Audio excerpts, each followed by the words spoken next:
Boa noite a todos, paz do Senhor Jesus. Deus abençoe sua casa, seu lar, sua família. 19 horas e 29 minutos. Hoje é dia 7 de abril de 2023, sexta-feira, feriado, né? Uma mensagem aqui para nossa meditação. Marcos 12, a partir do versículo 13. A interrogação acerca do tributo. Enviaram-lhe algum dos fariseus e dos herodianos para que acompanhassem em alguma palavra. E chegando eles, disseram-lhe: Mestre, sabemos que é homem de verdade e não te importas com quem quer que seja, porque não olhas a aparência do homem, antes, com verdade ensinas o caminho de Deus. É lícito pagar tributo a César ou não? Pagaremos ou não pagaremos? Perguntaram a Jesus. Então ele, conhecendo a sua hipocrisia, disse-lhes: Por que me tentais? Trazei-me uma moeda para que a veja. Eles trouxeram e disse-lhes: De quem é esta imagem e inscrição? Eles disseram: De César. E Jesus respondendo disse-lhes: Dai a César o que é de César, dai a Deus o que é de Deus, e maravilharam-se. Essa mensagem é sobre os dois lados da moeda, que nós não entendemos, não compreendemos, né? E às vezes não aceitamos. Eu também não tinha esse compreendimento. Então nós temos que entender que nós estamos numa vida terrena aqui na Terra, mas existe o lado espiritual. Nós temos a vida espiritual, mas temos a vida terrena aqui, a vida carnal. Nós somos os seres espirituais, mas estamos aqui. Então, entendo eu, né? Entendo eu. Vou tirar um pouco o óculos, que estou com um pouco de dificuldade aqui. Entendo eu assim. Deus, o Criador, nunca foi criado, é óbvio. E Deus, na sua onisciência, ia fazer a sua criação, fez sua criação. Ele sabia do que aconteceria. E eu creio que, por mais trágico que foi a queda dos anjos, né? Satanás se rebelou contra Deus e fez a terça parte dos anjos caírem. Creio que seria pior do que isso, né? Que não é um filme da Marvel.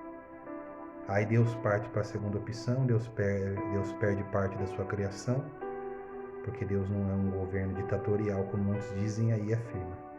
Deus provou para os anjos duvidosos e até mesmo para os anjos que ficaram com ele mediante a rebelião, que é por escolha que ele deixou a nós. Aí Deus parte para o homem, lá no Éden, dando livre-arbítrio para o homem. Deixou no paraíso com tudo perfeito, deu o poder da escolha, os dois lados da moeda. Crer em Deus ou não crer, né? Aí assim o homem preferiu não crer em Deus, a mulher ouviu a serpente, que era Satanás, e o homem deu ouvido à mulher.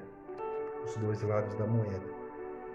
Então tudo na vida tem os dois lados da moeda.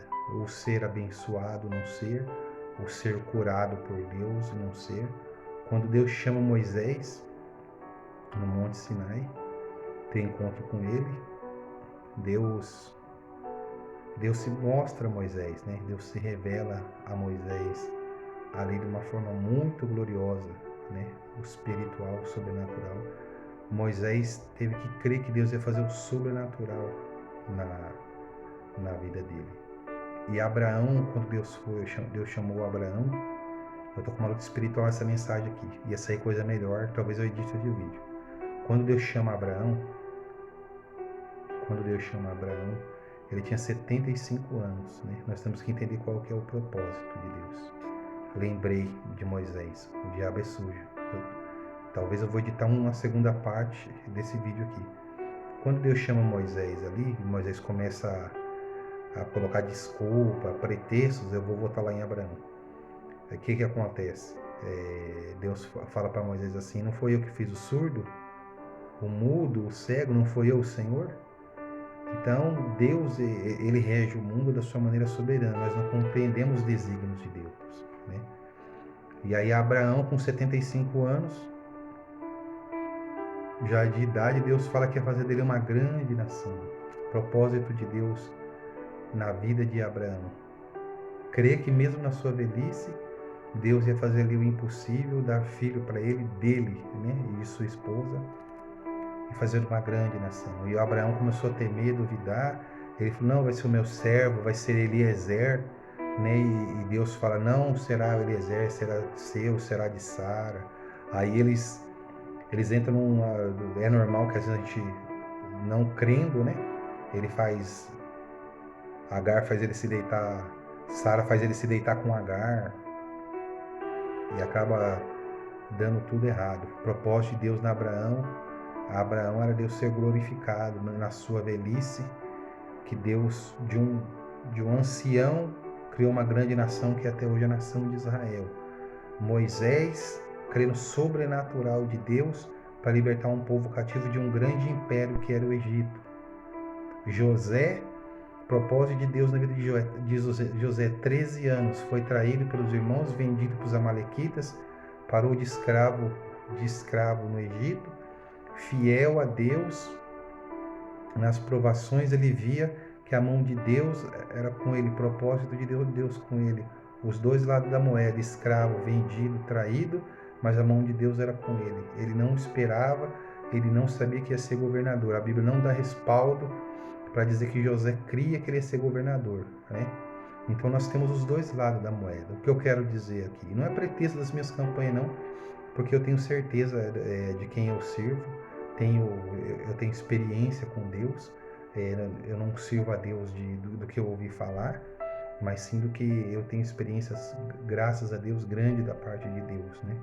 Creio na grandeza, nos milagres que Deus é capaz de curar, libertar, transformar, curar enfermos, paralíticos, cegos, surdo e mudo, segundo os teus propósitos, desígnios, os dois lados da moeda. Porque o que eu creio? A mensagem está desenvolvendo, senão talvez eu fazer uma parte 2, que eu senti muito impedimento nessa mensagem. Nem todo mundo que está na rua, que está em uma condição de rua, mendigo na rua, ele quer ficar na rua, os dois lados da moeda.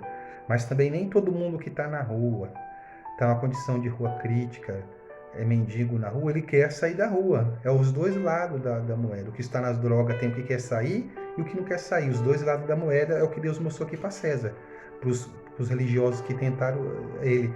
Dai a César o que é de César. Ele não é o rei daqui, o imperador? Dai para ele, não é ele que governa? E dai a Deus o que é de Deus, o espiritual e o sobrenatural. Igual eu falo aqui nas campanhas, que nessa que eu tô agora, né? Nessa que eu tô agora, de 33 dias. Você entrou na campanha, lógico, eu creio 100% no sobrenatural. Mas se Deus está tocando para você na campanha fazer tratamento médico, Deus quer fazer o sobrenatural com o natural. Igual eu falo aqui, não é todo mundo que vai ser curado, né? Olha só, eu já acompanhei pessoas de perto que aprontou muito, caiu num leito de dor e de enfermidade, e Deus estava tratando. Deus vai curar? Deus não vai curar. Né? A gente tem que saber qual é o propósito. Se é uma cruz que a pessoa está carregando, se é Deus que está tratando, né? Se é uma prova que nós estamos passando, e não é todo mundo. A gente tem que saber qual é o propósito, os dois lados da moeda. Então Timóteo, ele tinha problema de estômago, Paulo falou, toma um pouco de vinho por causa do teu estômago. E a igreja primitiva, Deus tinha dado avivamento para dar. Paulo curava no nome de Jesus, né? Eliseu, né? Ele pegou porção dobrada do Espírito de Deus, de Elias, fez mais milagres do que fez Elise, e ele tinha um problema de enfermidade. Então, os dois lados da moeda. Deus usou ele para ressuscitar morto. Então, o que quer dizer? Qual que é que nós estamos passando? Qual que é o problema? Igual eu conversei com um companheiro de trabalho esses dias, uma pessoa que liderava eles ruim, destratava de todo mundo, pisava em todo mundo. E está há 10 anos acamado, doente, definhando. Dois lados da moeda, plantou, colheu, Deus vai curar. Há casos e casos, mas aí provavelmente não, é a colheita. Então não adianta falar que todo mundo vai ser abençoado, todo mundo vai ser liberto, todo mundo vai ser curado, que não vai. Eu acho que vai dar a mensagem que eu queria transmitir, talvez não vai precisar da parte 2. Eu conheci uma pessoa onde eu morava, lá em Jundiaí, Formandarilho, e eu nunca soube porque aquele rapaz não era curado de igreja nenhuma, mãe crente. Deus tinha uma obra na vida dele, ele recusou, Deus usou uma pessoa, falou se ele voltasse atrás, Deus ia pesar a mão nele. Ele recuou, desviou, virou morador de rua mendigo. Deus virou as costas para ele. Os dois lados da moeda. Nós temos que saber qual que é o propósito de Deus na nossa vida. Deus abençoe.